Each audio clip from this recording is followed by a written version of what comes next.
There are little things you can do to the items you use to clean your house and yourself that will improve the way those products work for you. Thanks so much for joining me. If you haven't already, be sure to like and subscribe. I try to put out new content every week. The first item I'm going to talk about is shampoo. Dandruff shampoos are one of my pet peeves because one of the active ingredients that's always mentioned in them is some type of zinc. Big letters. It has zinc in it, which yes, that is great for your hair, for your scalp, to cut down on itching and to help take away flaking.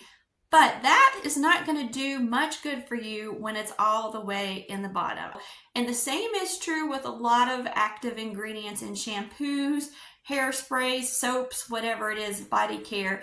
The active ingredient is usually just a small percentage because it's more expensive. But one little secret that I'll tell you is that a lot of times there's not a good emulsion system, which means that little bit of active ingredient there sinks to the bottom of the bottle. Flip it upside down and give it a good shake before you use it. I'd like to be able to say you only have to do this the first time, but no, after it settles for a few minutes, that active ingredient's going to go to the bottom again. So just give it a shake and it's going to work better for you. Let the product do the work. Let it sit. For instance, if you have a spray-on tile cleaner of some type, spray it on there, let it sit. I know I love to scrub things too, but let it sit for a while to lift the soap scum off before you wipe. That way it will be more effective and you can do less scrubbing. Here's one you may not have thought of before, but when I heard it about 20 years ago, I was like, the lights came on and this made so much sense. If we spent as much time drying things in our home as we did washing things in our home would be a lot cleaner. When anything is left damp, any particles in the air that are passing by, white dust, pollen from outside, it's going to stick to that moisture. The hair, the dander will fly off of a dry surface. It will stick to a slightly damp surface. So think about drying just as much as you do cleaning the things in your home. So many companies now are offering refillable bottles for their product. Look at the coverage on this. There's a lot of gaps in between. It's running off of the cardboard. There's really more than I need there. The perfect way to take care of that problem is to use one of these high pressure mister bottles. It creates a fine mist. This works so much better and it goes right where it needs to be. Just think, you can turn any liquid cleanser into an aerosol. You know that those little spray button on the irons are never a good mist option. These misters are fantastic for that. The perfect mist on there without saturating the fabric. It makes it so much better than that little steamer spray button on the iron that always malfunctions and either puts out too much at one time or doesn't work at all. A tip that I learned early on, I found at a funeral home of all places. Maybe I'm weird, maybe you're like this too, but I noticed the funeral home windows were always so shiny and clean and spotless. So I pulled up to the gentleman who was washing the windows and he showed me he was using a foaming glass cleaner and it is wonderful. It made a complete difference in the way I keep my windows clean. It's so much easier. When you spray it on there, it foams up.